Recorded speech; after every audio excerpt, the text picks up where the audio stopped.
Welcome to Breathe, Move, Rest, a practice of self-care to cultivate self-love. Go ahead and hook your thumbs, let the hands wing up, and lay them across your heart. Now this is the Garuda mudra, referring to the eagle that Vishnu rides. And the reason I'm using it today is because of Garuda's love and loyalty that Vishnu is able to achieve so much goodness in the world. That love and loyalty begins with knowing and loving ourselves through the practices of self-care. Feel your breath.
Take some shoulder circles.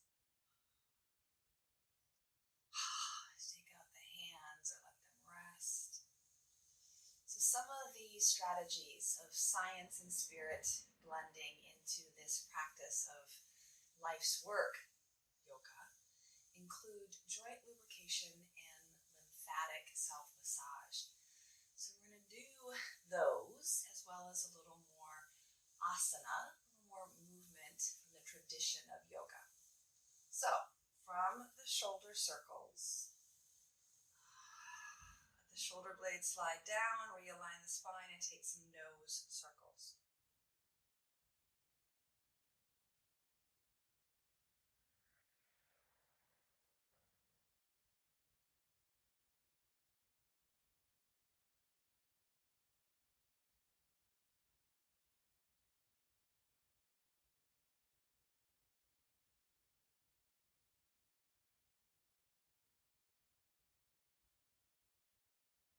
Reverse the nose circling. They can be small or they can be big, whatever feels good.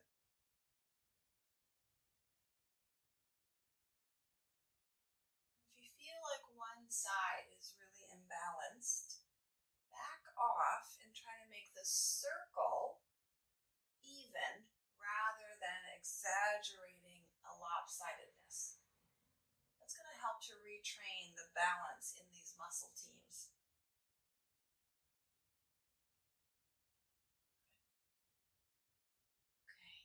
So now let's take the hands together, take them up, and then open and out. And in this way, let's imagine that we're taking out whatever is not serving us, Uddiyana style, up and out. Whatever is in us that doesn't believe that we're not worthy of love, that we're not good enough, that we have to earn love, let that just go. I know it's not this this easy. I know it's going to take some time for some of us, years, decades. That's okay. Even if it's just for a single moment that you consider the possibility that maybe there's some beliefs that I learned that aren't true about what love is. This time my hands are going to come down around behind me. I'm going to swivel the head from side to side. So saying no to those things that we learned before we knew we could say no, before we knew what we were saying yes to.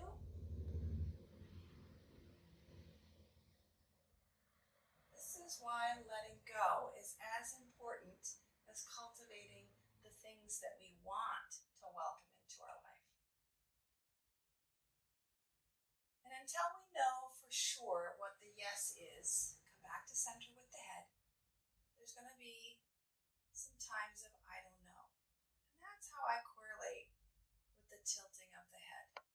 I don't know is a perfectly acceptable answer, even though it's not always comfortable.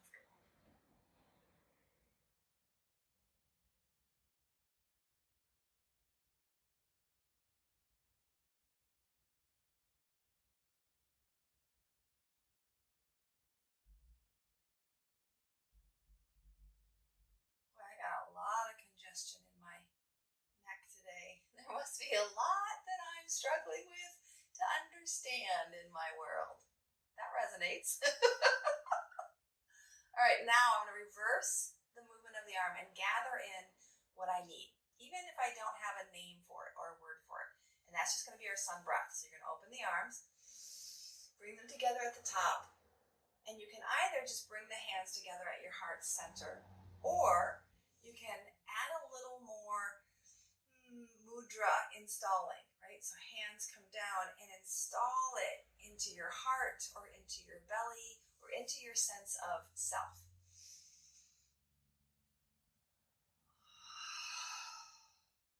Maybe you can see how my thumbs stay connected at the top, but I swivel back into that Garudasana. Not Garudasana, Garuda Mudra.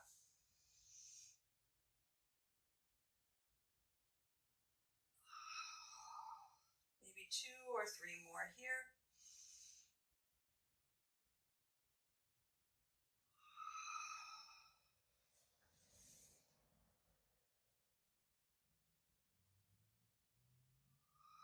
I got one more, but I'm going to stay at the top. And then reach a bit from side to side.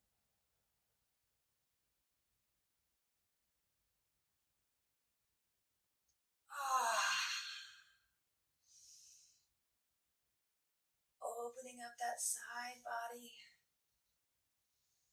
And then if you'd like, you can take that into some support and right into the one side extension. Head drapes. Torso supported by the lower arm. The top arm can hover or pump or move in some circles. For example, from here, I'm going to take that arm forward, swivel, and around. Just getting a little more rotation into that shoulder joint.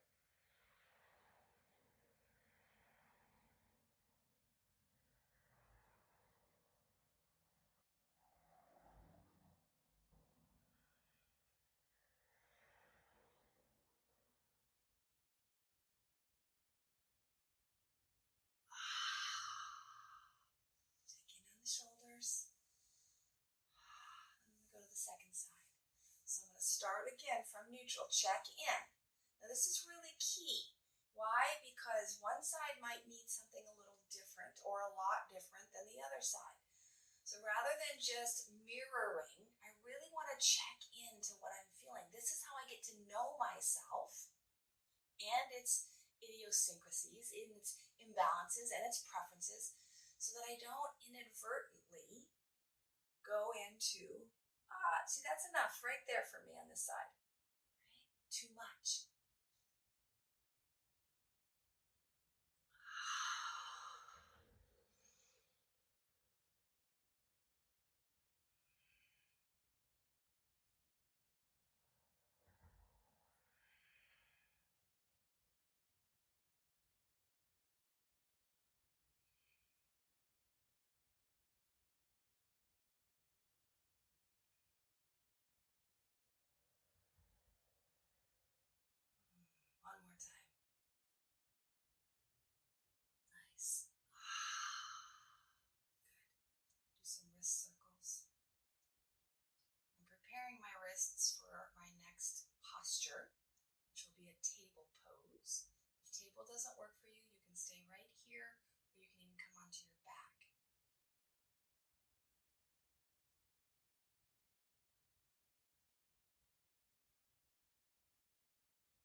this time, as I slide down, I'm going to move one arm out to a T, the other one comes in to rest at the heart. I'm going to come up and over to the other side. Now this is enough, or you can add kind of an arrow pull. This finger's folding in to pull the string of the arrow. This point is an L shape up, as if you're opening up your heart and focusing it on exactly what you need. Opening your heart to self-love.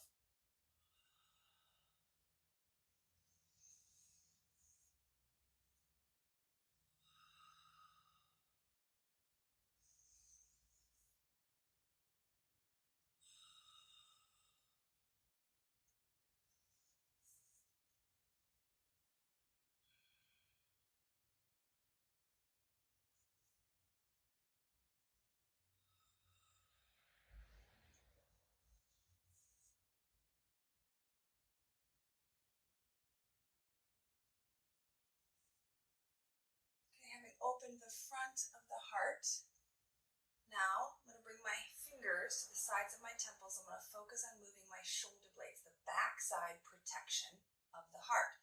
We're going to do that by keeping the spine really upright, so no rounding through the spine. And then just bring the elbows together. The shoulder blades will glide open and close, right? So as the elbows close, the shoulder blades open.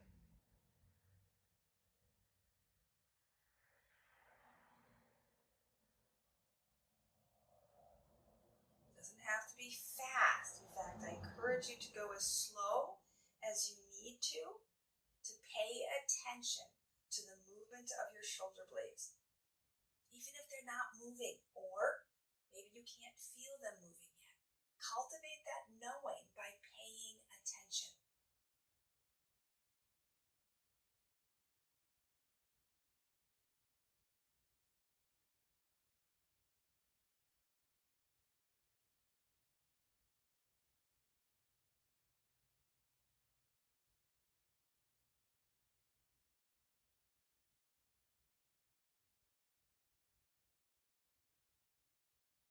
Good. When that feels good, come and join me in the table pose for spinal flossing, or you can do this on your back, just extending legs instead of moving hips, right? So arms are a little bit longer than my shoulder stack. Hips come forward to drop, chin hangs towards the chest, the buttocks muscles disengage and soften. You might take a moment to relax the muscles of the buttocks in the back that were just holding you upright.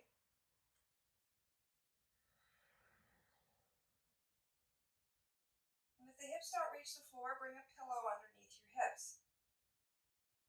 Then when you're ready, you're going to fold back towards a child's pose variation with the gaze lifting, the chin looking up so that the eyes can see towards the wall in front of you.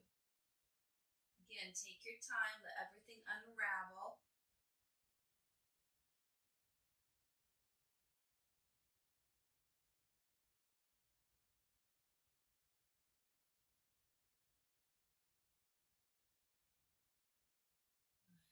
We'll do a few of these, and they might get a little more quick as you get comfortable, as your body predicts where we're going.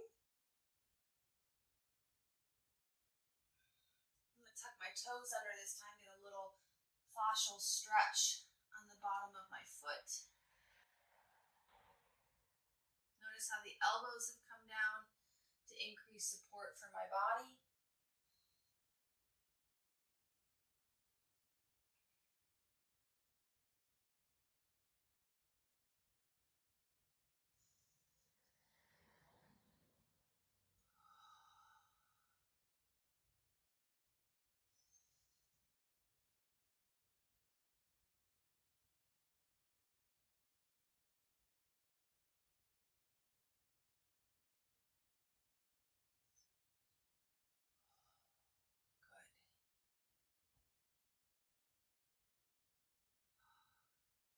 All right, you can stay right here in table pose and move into cat and cow. I'm just going to take one more moment and extend up to downward dog.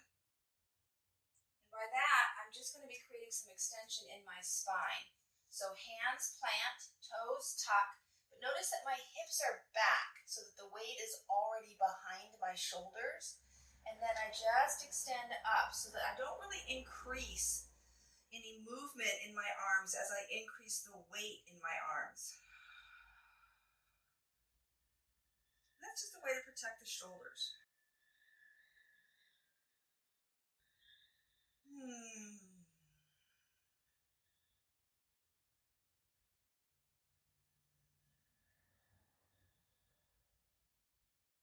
Good. And then same thing when I come down. My shoulders are staying in their same angle, relative, as my knees come down. See how I'm far behind?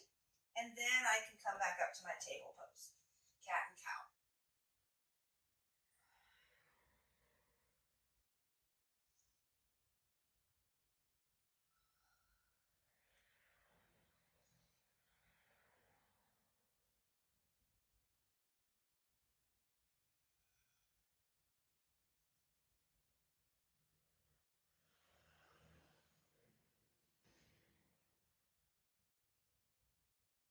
All right, extending one leg. Let's roll out the ankle.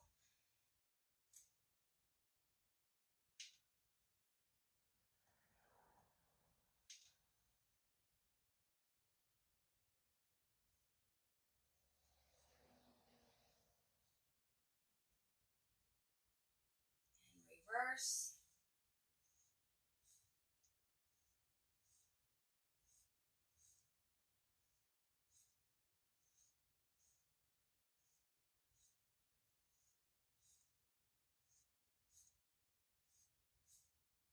Good. I'm going to do a few knee circles here just to wake up those hip joints.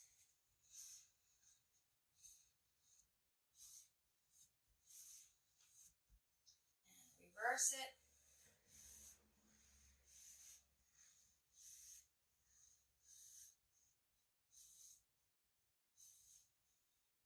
Good. Second side.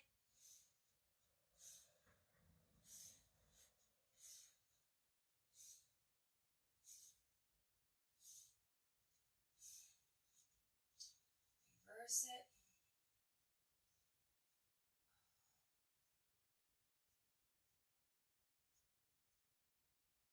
Good. Second side foot. I can't even remember if we did this. It doesn't feel like I did.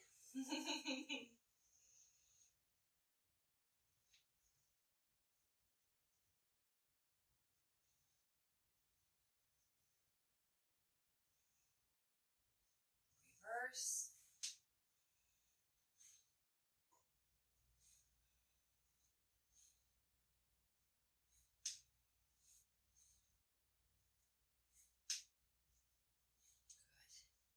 All right, come on back to table. Take a couple of hip sways, maybe even some half dip circles.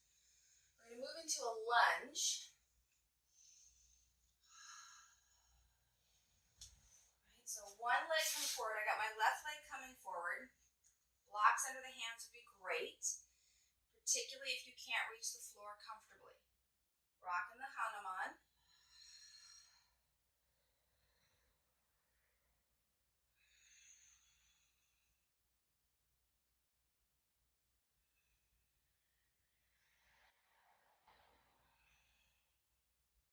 Okay, I'm going to switch to the second side. And I'm going to do that through Skandasana. So the hands come to the inside. Tuck the back toes. I'm going to lift the hips high enough so that my thigh bone can happily, safely rotate. So that might mean here. That might mean all the way up to here, right? Whatever works for you. Swivel and then rock from side to side. Maybe that's more of a standing straddle than it is a way low, deep lunge like mine. That's okay. Know your body, honor it, respect it, love it. All right, so as I come now to my second side, you can step forward and reverse if you want, or just walk it around, and then reset to rock the Hanuman on this side.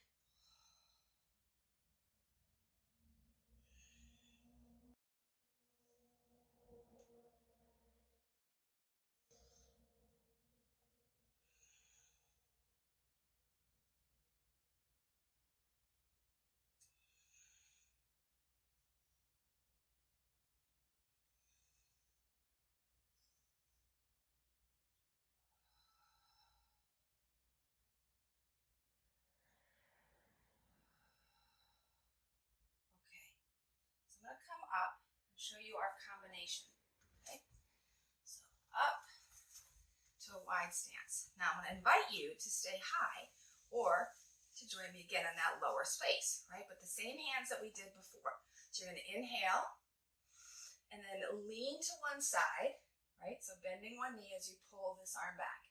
And then up through center and lean to the second side.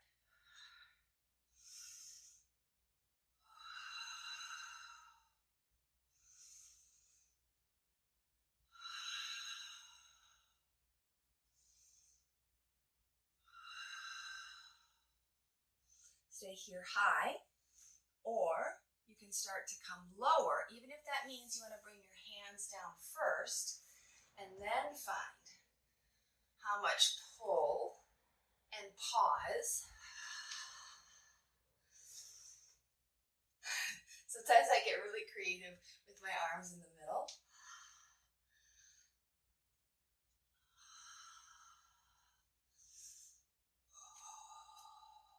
One more time.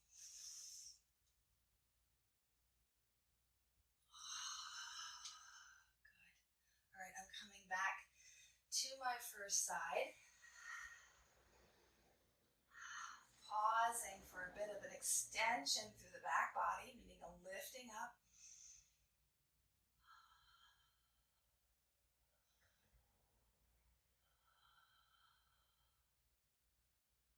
A little bit of a twist, so one hand comes down, rotating not at the hips, just in the torso, so the hips are staying squared.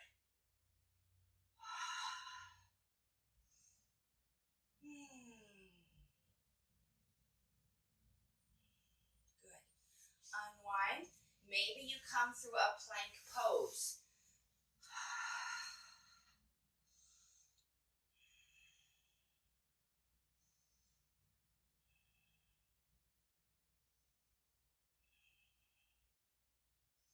Good. Switch the second side. Low lunge. Lift if you'd like. One or both arms. Good morning, I'm recording. Do you hear me? Good morning, I'm recording. Just so you know, about 6 minutes.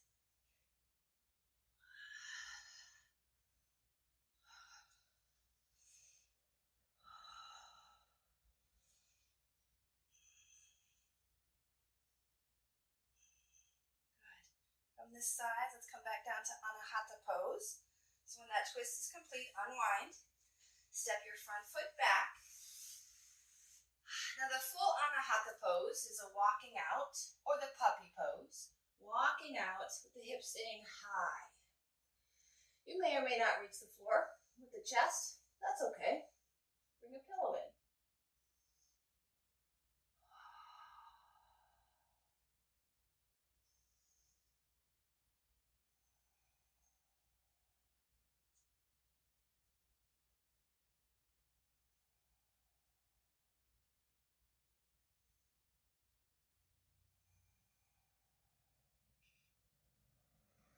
Good. From the belly, you can pull yourself back into child's pose. Rest the head, wrap the arms. Take a moment to just breathe.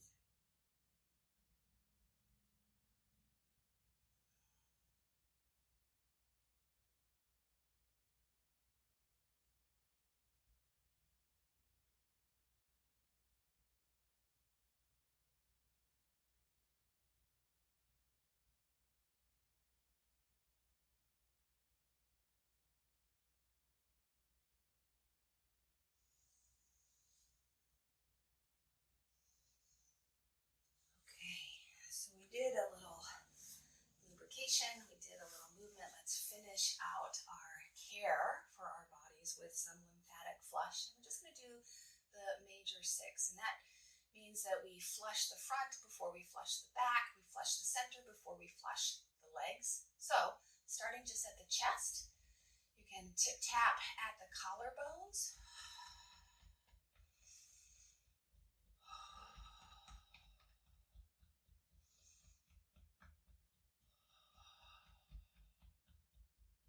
Come to the back of the neck. base of the skull.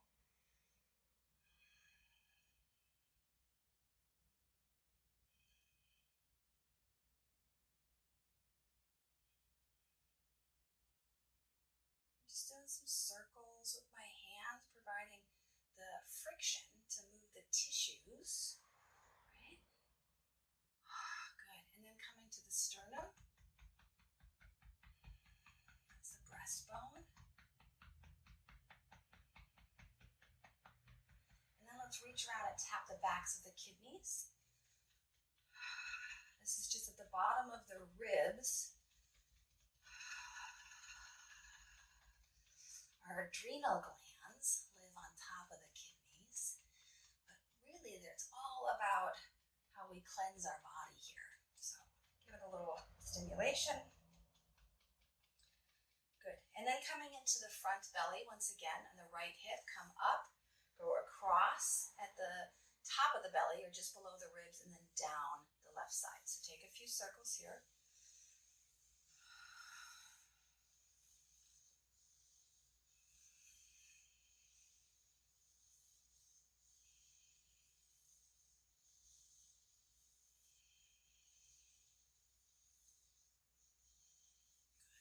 And then maybe right into that inner groin, the inner thigh muscle. And again, we're going to pump towards the body, towards the torso here.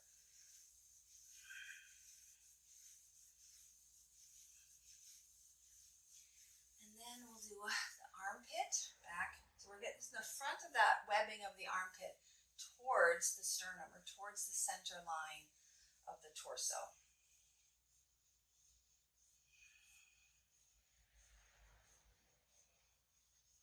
And then the other side.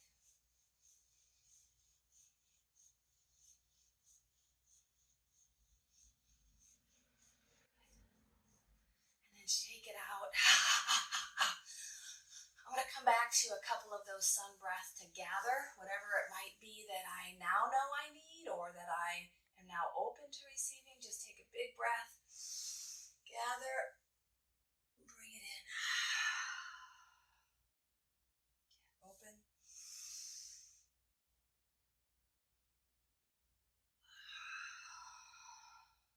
Last one.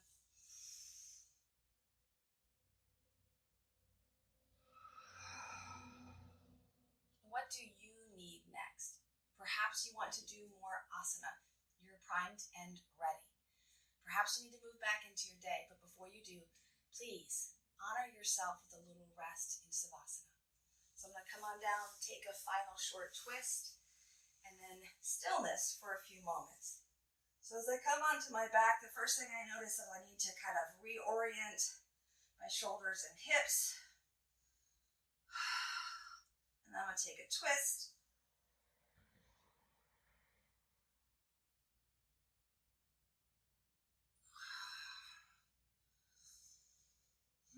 Center.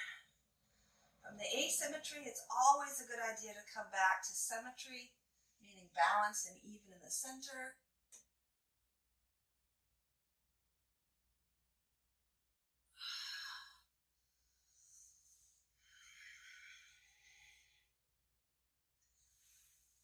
And then extend, expand, bring in props for Savasana.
your Savasana is complete, close with a few moments, few pauses to just breathe and to reconnect with your intention. And as I invited at the beginning, you might like to take that eagle cross of your heart with the hands to make that mudra. As we get to know ourselves and understand what our bodies need, we begin to cultivate a deeper, more intimate relationship